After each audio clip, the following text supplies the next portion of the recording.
Welcome back to Wisdom Teachings. I'm your host, David Wilcock. We're going to reel in a big one here, the harbinger of transformation. This is where all of the Dmitriev stuff finally comes together in his summary and conclusions. We have been investigating this very interesting and mysterious phenomena that has been called plasma balls, natural self-luminous formations, vacuum domains. They also appear as tornadoes, hurricanes, earth lights, ball lightning, poltergeists.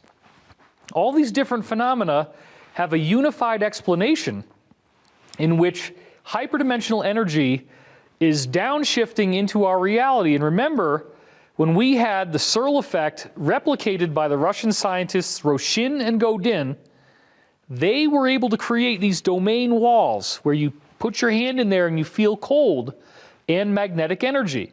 And this again is showing us that these balls are being created mechanically, and that you can actually see this temperature drop go through the wall, and it appears to be on a galactic scale what is causing these walls to move through the stars and hit them, causing them to give off a solar flash and transform into a different level of time itself. So all of this science unifies together so beautifully. There's such an elegant way to see these balls on a galactic scale, and now we're looking at, just like in the idea of a holographic universe, that those balls can be much smaller, and we call them vacuum domains. It's the same thing. I want to be very clear on this.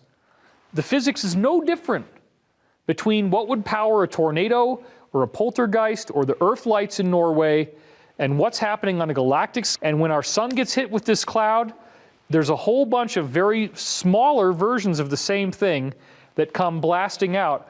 And that is what makes Dmitriev's paper so exceptional. If all he had done was to simply capture nature in action, heating up the solar system and showing what will become obvious as we go on, that you can look at NASA and you can say, sure enough, Mercury, Mars, Venus, Earth, Jupiter, Saturn, Uranus, Neptune, Pluto, the Sun, they're all showing signs of remarkable climate change effects, brighter, hotter, and more magnetic.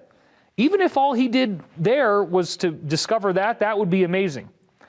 But what makes his work especially fantastic is how he links it back to these multi-dimensional plasma formations that are indeed the harbingers of transformation. If we catch these little guys out there in nature doing their thing, we can apply that knowledge to the whole physics model of what's happening to our solar system and model out a dimensional shift. And you're going to see that he makes some pretty compelling leading statements. He doesn't necessarily support them scientifically. That's something that I was able to do later on. But he makes some statements that shows he seems to understand that this is all part of a spiritual ascension process that we're going through. So let's get started. Interplanetary climate change is the whole topic, as we've been saying. Dmitriev went through this material about all of these different types of plasma formations. We've talked about these before, and all the different properties that they have on this chart.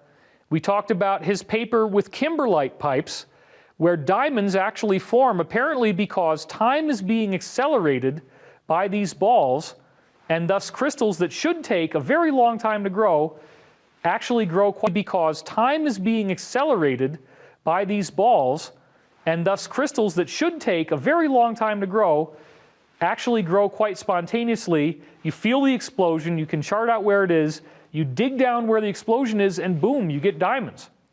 And it's called a kimberlite pipe, and you can look it up online. This is not something that, it's not woo-woo. This is actually how people find diamonds. But the whole idea of how diamonds are made is very different, apparently.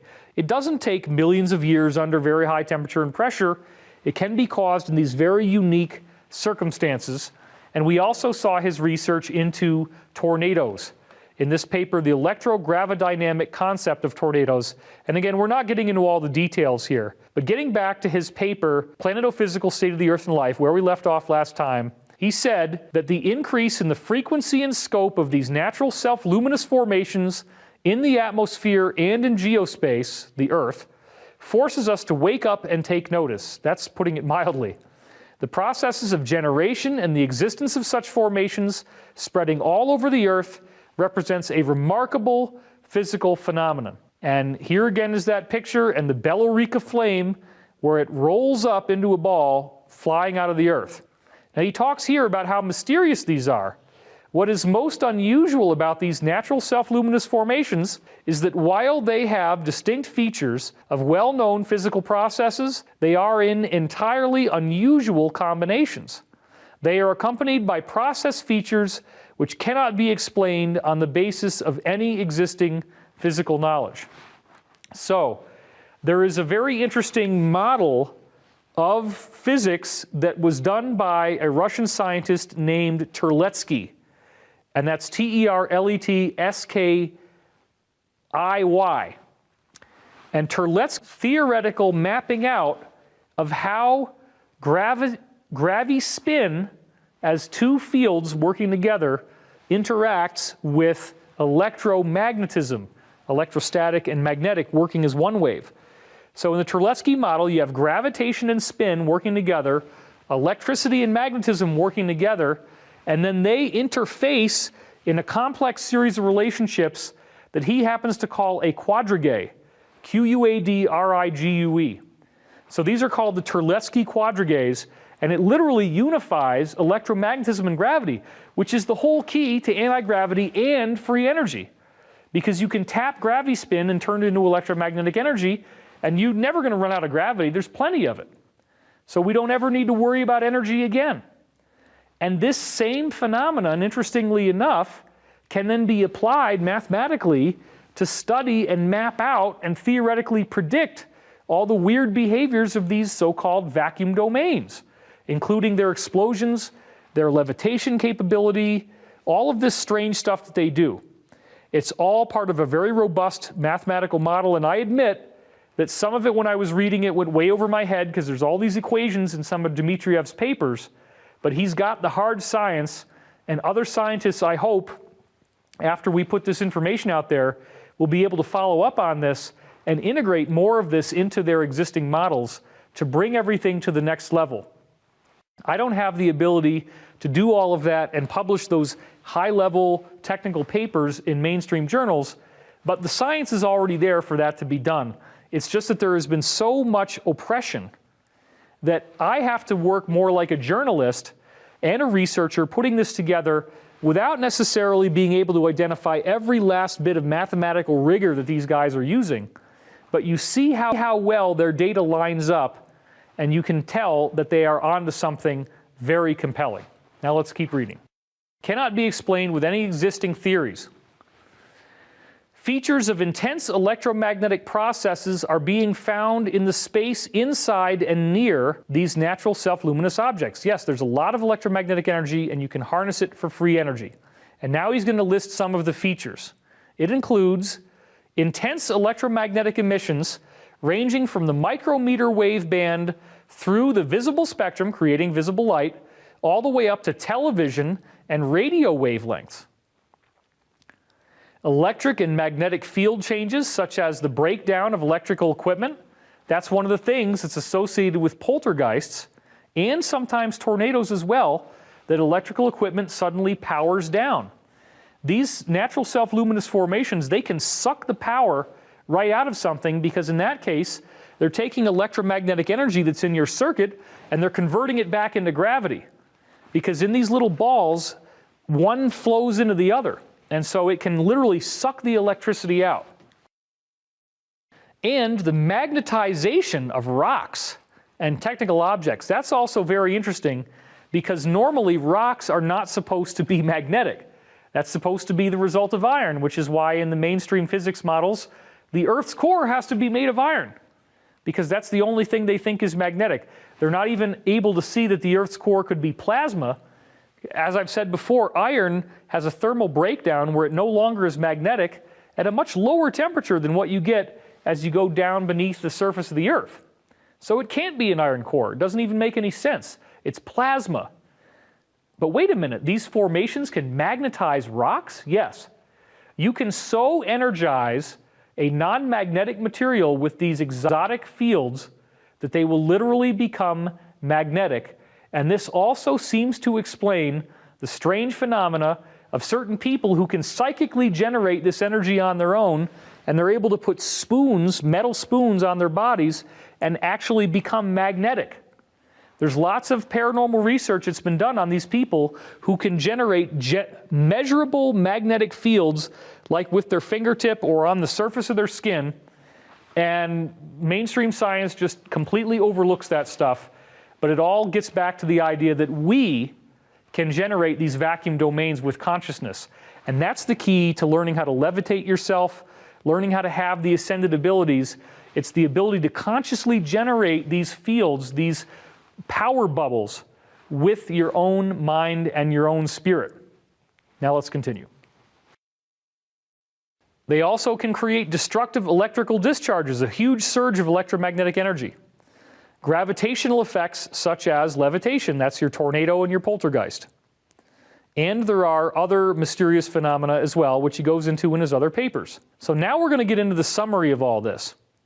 All of the qualities of this class of phenomena are requiring the development of new branches of modern physics, which he's doing by creating a non-homogeneous physical vacuum model, or what we've been calling the ether.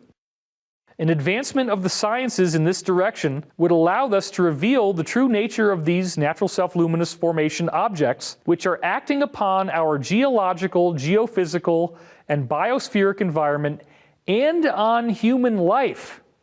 And that's the first really tasty little clue that he gives you, that he's aware that these balls of energy are harbingers of transformation. They have a spiritual effect on your human form. They will transform your consciousness, your human form. They will transform your consciousness. They will activate ascension. He never really goes all the way, but he says we need new models, and so what I've been doing here in this show is showing you some of those models. I've showed you the models of Dr. Harold Aston, which I believe takes you a long way towards understanding all these things that Dmitriev is talking about. We talked about the model of Tift, where he realized that time is three-dimensional, not realizing that that was also discovered by Dewey Larson, who's talked about in the Law of One, where the Law of One source says, yeah, this is about as close as any of your people ever got to really understanding how this works. And we have Terletsky's model, where gravity spin and electromagnetic flow together. All of these models need to be consolidated and put together. I'm putting out the blueprints of it. A lot of this is stuff that I was guided to see intuitively, sort of like a form of channeling, except that I was given enough knowledge through my own study to see that these pieces do fit together, but there will be other people smarter than me who are going to come along, and they're going to use this, and they're going to put it together in a way that I cannot. But I'm more of a researcher and a journalist, as I said, just putting it out there for you so you can see the potential of where this is going. And we don't really have time to wait, because this is leading up to a solar flash. This is very heavy science that's extremely relevant to what's happening in our world right now. Now let's continue. A compelling need exists to commence a scientific study which would delineate the problems associated with Earth's current transformational processes and the effects they will have on global demographic dynamics. That's, demographics is population. So he's basically saying, in a very kind of heady way, we need to figure out what the heck is going on, because it's going to dramatically affect Earth's population. We're going to dramatically affect Earth's population. We're dealing with spontaneous, rapid Earth changes that are catastrophic and cataclysmic in nature. And apparently this is why the Western governments have not wanted us to know this stuff, because they're worried about public panic, and they're worried about people thinking they need to go underground when there's a solar flash, and they know they don't have anywhere near enough room. And this is also why I really do hope that we get full disclosure, or at least a good strong step in that direction, before the solar flash. And that's always intuitively what I was told. So as I saw 2012 coming up, and we're not seeing any big disclosure, we're not seeing the exposure of the cabal for the negative group that it is, we're not seeing UFOs becoming widely acknowledged, I said, well, these things, according to all the intuitive models I was given in the late 1990s, from dreams and psychic readings I was getting, we needed to see that stuff before we're ready for ascension, because it paves the way for us to understand that extraterrestrials exist, and then at the last minute realizing, oh my gosh, we need their help. Much like a Noah's Ark situation where they have to keep us safe from whatever this thing is, and they have plenty of technology to do that. When you look at what's happening to Corey on Cosmic Disclosure, with blue spheres that show up and can portal him off the surface of the Earth, people in the inner Earth who can portal him off the surface down inside the Earth, I don't think that only happens with one or two people at a time. I believe that technology, if you want to call it that, can actually take care of as many people as the entire population of Earth, if needed, and however many people are actually ready for this. That's the key, because when you read the Law of One, it's clear that some people's karma, if you're one of these types where you're killing thousands or even millions of people, you're enslaving the planet, you're doing the most depraved human acts possible, you need to have that karma. And the Law of One makes it very clear that this cycle end point allows for a mass event to take place where if you need that kind of karma, if you're really that evil, if you're like a Sith Lord, you can have that experience.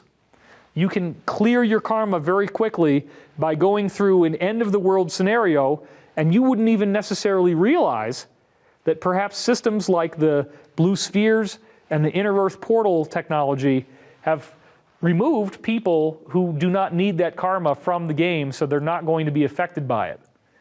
Now, how is the government going to tell us about all this stuff without bringing in the ET component, you see? It's only with the ET component that we have people who have our back and can keep us safe. If the government doesn't release that part, and then they tried to tell us about this solar flash, they're going to have a panic. It's only when you understand that we have allies and helpers who are going to make sure that we go through this smoothly and predicted it in all these different religions and spiritual teachings to get us ready. It's all over the place in all the religious texts, even the Islamic Quran, all over the place. It talks about the coming day, and those who have not prepared for it will be very disappointed when it happens. So I really think there's nothing to worry about. And when he talks about this stuff, he's not maybe putting it all together and seeing that there is this extraterrestrial fail-safe interstellar rescue plan that keeps us from being harmed unless we've invited and authorized that we are going to go through some crazy earth change event. Now let's continue. The sharp rise of our technogenius system's destructive force on a planetary as well as a cosmic scale has now placed the future survival of our entire civilization in question.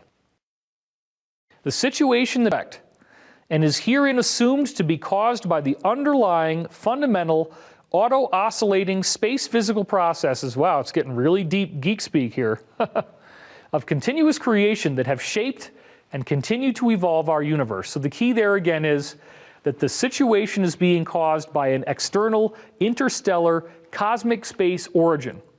This is not anything that's just happening to Earth from fossil fuels and all that kind of stuff. We are moving into this new cloud.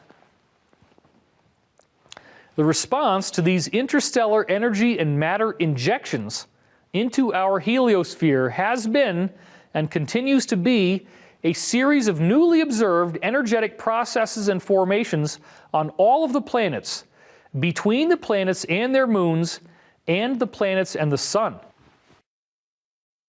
Earth's ability to adapt to these external actions and transferences is aggravated, made more difficult by the technogenius alterations we have made to the natural quality or state of our geological, geophysical environment. So here he's making a very direct indictment of technological civilization.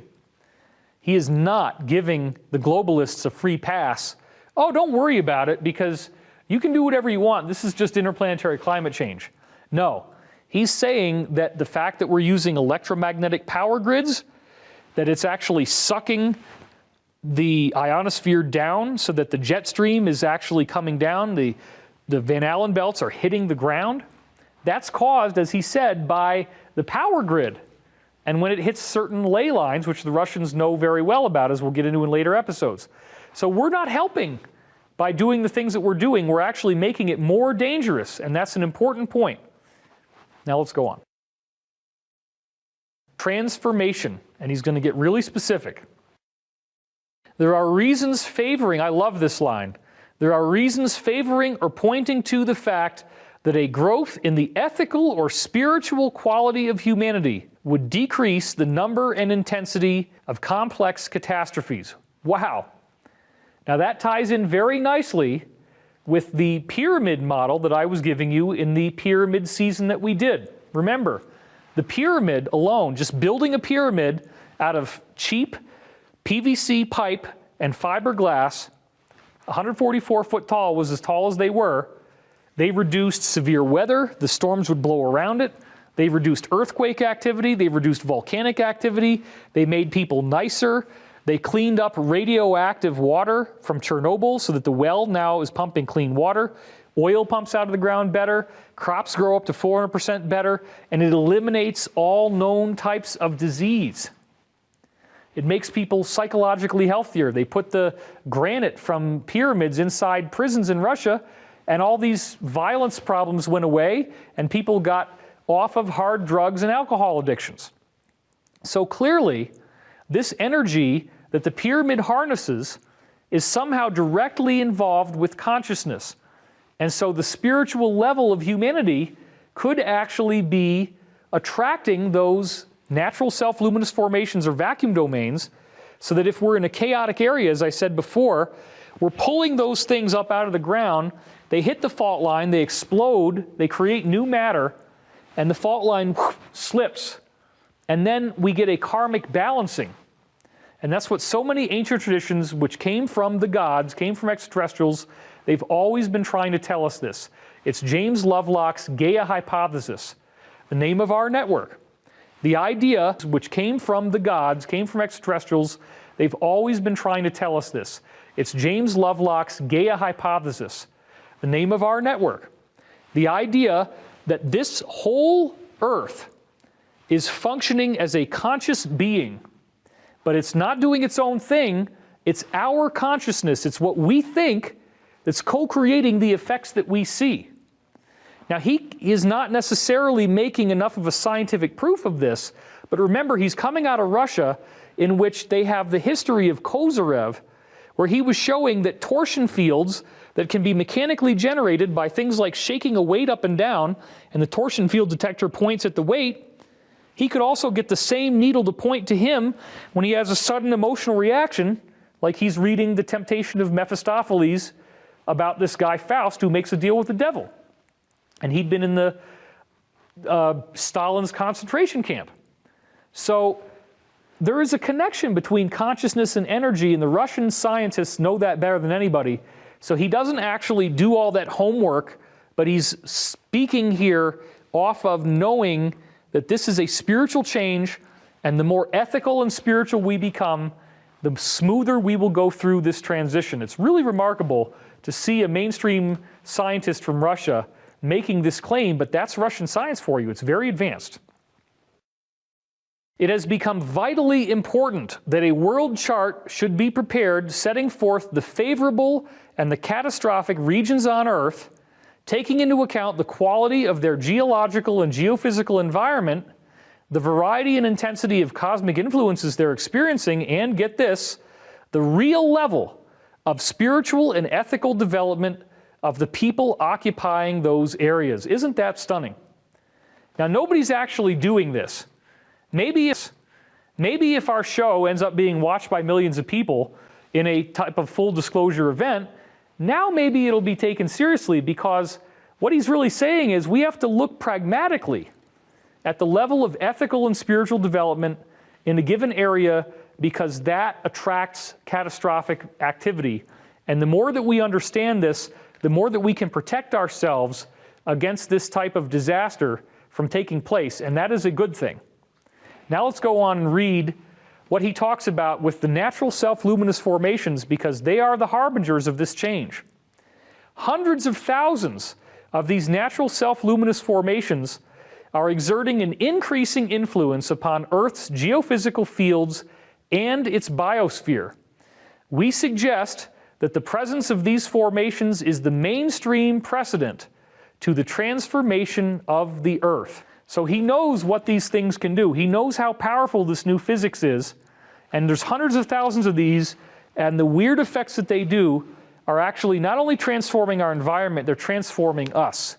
It's part of this whole DNA activation and ascension situation. It's the harbinger of the transformation of the Earth. An Earth which becomes more and more subject to the transitional physical processes which exist within the borderland between the physical vacuum and our material world. Again, that is so loaded. There is so much in that sentence that you have to really pay very close attention. That's why I put it all in yellow, because you could glaze over your eyes and not get what he's saying. The border between living and dying, between the physical vacuum, which is the etheric plane, and the physical plane. Let's read it again very carefully. Transitional processes existing between the borderlands, existing between the borderland of the ether and our material world. So what is he saying? He's talking about spiritual phenomena. He's talking about extraterrestrials showing up. He's talking about ghosts. He's talking about paranormal ability like telekinesis, levitation, telepathy, borderland activities where we start to tap into the ether even more. He is aware that this interstellar, interplanetary climate change is a spiritual activation. He doesn't say ascension, but if you really see what he's talking about, it's right there in between the lines. It's amazing. And remember, I read this back in December 2000, and all the scientific proof was there for a whole new model that blew me away. Now he's trying to find out how we need to prepare for this. All of this places humanity and each one of us squarely in front of a very difficult and topical problem: the creation of a revolutionary advancement in knowledge, which is what I've been trying to do for the last 16 years since I read this, that will require a transformation of our thinking and being that is equal to this never-before-seen phenomena now presenting itself in our world. So he's calling for a human thought revolution. He's calling for this knowledge to be widely shared. It needs to get out there. More people need to know what's going on. Look at how much we've learned in this show. Now, some people are going to blast me on the internet and say, it should all be free. Let's just be absolutely clear on this. The only way I'm able to do this show is by the fact that it's my job and I get paid for it. If I tried to do all this for free, there would never be anywhere near the approximately 223 episodes of half an hour each that I've now done. So this is how we're trying to get this stuff out back in the day. And I did an interview in approximately, I think, April or May of 2001 with the guy who became the co-author of my book, The Reincarnation of Edgar Cayce, Win Free. And Win Free took a long time to write this up into an article, but it was published in the very beginning of September 2001, which, think about that one for a second, September 2001. I think the article was actually published on September 8th, 2001. And I was tired when I did the interview. I was bored. I wasn't in a very good mood, actually. And I just kind of hit it with a sneaker, and I just sort of casually, blithely listed off some of the stuff that Dmitriev was talking about in this interview, and that was the data that he wrote up into this paper. Then along comes 9/11, and people took my paper and they stole it. They said that it was just Russian scientists, but what Dmitriev had done was only a part of it, and I was connecting it with things like the Law of One, with other science that I'd already put together, and then this shortened version of the paper is what went out all over the world. And as you can see in this next slide here, there was literally millions of views of that stolen version, and no one knew who wrote it. There were literally dozens of different people saying that they were channeling beings or angels or aliens or whatever, and they would put their name on this paper and they would say that they wrote it. And I would Google this thing up. You could type in Dmitriev natrium, like the sodium atmosphere of the moon, before I knew natrium meant sodium. There were hundreds of thousands of hits. This thing got countless millions of views, and it was so frustrating for me that I'm trying to create this revolution in thought. I saw a much bigger model than just was in this one paper, and people took out the references, they took out the scientific links that I'd put in that prove that all this stuff is happening. But everybody needed good news. It was 9/11. There was a lot of depression. People needed to feel good about something. So finally, now that I have this show, now that I'm here on this network, and I can get paid to do this and make hundreds of episodes about this, we're going to get into what happened when I took all of this information and packaged it together into a NASA disclosure, because Richard C. Hoagland was the biggest guy out there, reaching tens of millions of people, and he wanted to go forward and publish with me, but then he says, David, if it's only Russian science, nobody's going to believe it. Can you do this with NASA data? And that was scary as heck to me. It was my own hero's journey. It was my own initiation. But when I came out at the tail end of it 4 months later, I had 130 references to prove that this is going to happen. I'm your host, David Wilcock, and I want to thank you for watching.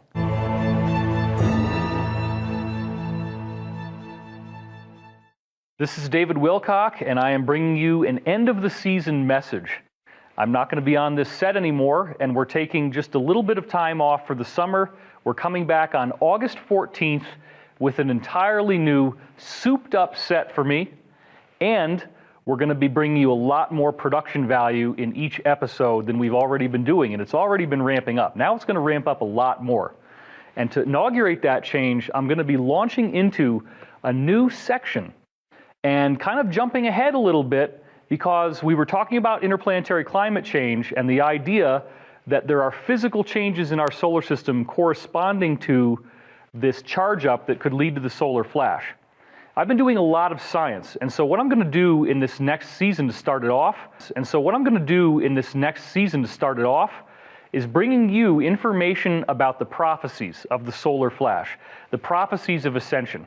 Never before have I gone into so much depth in the different traditions of Hinduism, Zoroastrianism, Buddhism, Stoicism, Greek philosophy, Roman philosophy, Egyptian philosophy, Judaism, Christianity, all the way up through modern prophecies. But probably before we get to the modern ones, I'm going to go back into the really hardcore NASA data on interplanetary climate change, which will blow your mind. We're going to bring it right up to the present. The planets and the sun are doing all kinds of very strange things that do suggest this is coming. So I'll see you back here on August 14th, 2017 for the new season of Wisdom Teachings, bringing you the information you need to know that will set you free.